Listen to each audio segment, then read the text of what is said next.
তোমায় আমি একটি ক্ষমতা দিচ্ছি। তুমি প্রতিদিন গভীর রাতে খাঁচা থেকে বের হতে পারবে, কিন্তু সূর্য ওঠার আগেই তোমায় খাঁচায় ফিরতে হবে, নইলে এই ক্ষমতা হারিয়ে যাবে। আর খাঁচা থেকে বের হওয়ার পর তোমার মুখ থেকে একটি করে স্বর্ণমুদ্রা বের হবে। সেই স্বর্ণমুদ্রা তুমি তোমার বাড়িতে দিয়ে আসবে। এতে তোমার বউ সন্তান খেয়ে পরে বাঁচতে পারবে। আমি কি কোনোদিনও আমার মানুষ রূপে ফিরতে পারবো না?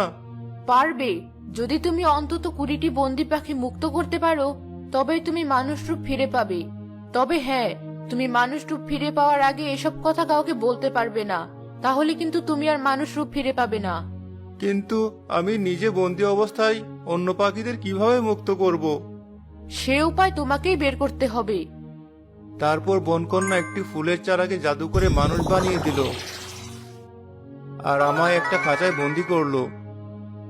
যাও, খাঁচায় বন্দি টিয়া পাখিকে বিক্রি করে বিনিময়ে অন্য একটি পাখিকে কিনে এনে জঙ্গলে ছেড়ে দাও।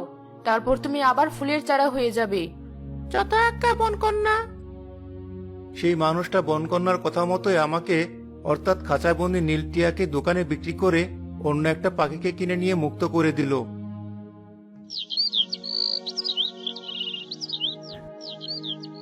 আর আমি পড়ে রইলাম সে বন্দি খাঁচায়। তারপর তোমরা আমায় কিনে নিলে। তবে তুমি প্রতি রাতে তোমার ছেলে মেয়েদের কাছে যেতে?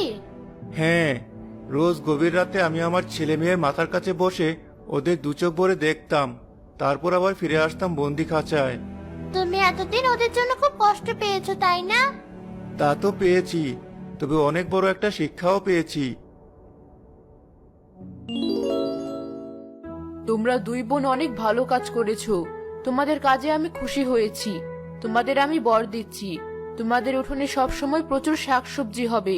তোমাদের অনেক উন্নতি হবে ব্যবসায়। আপনার অনেক দয়া বনকন্যা, আমাদের জন্য দোয়া করুন। আমায় ক্ষমা করুন বনকন্যা, আমি আর কখনো পাখিদের বন্দি করব না, বরং আমি পাখিদের বন্দি দেখলে মুক্ত করার চেষ্টা করব। আমরাও সেই চেষ্টা করব। তোমাদের কল্যাণ হোক। এরপর থেকে দুই বোন আর শেখর সবসময় বন্দি পাখিদের উদ্ধার করার চেষ্টা করত। তাদের জীবন সুখে অতিবাহিত হতে থাকে।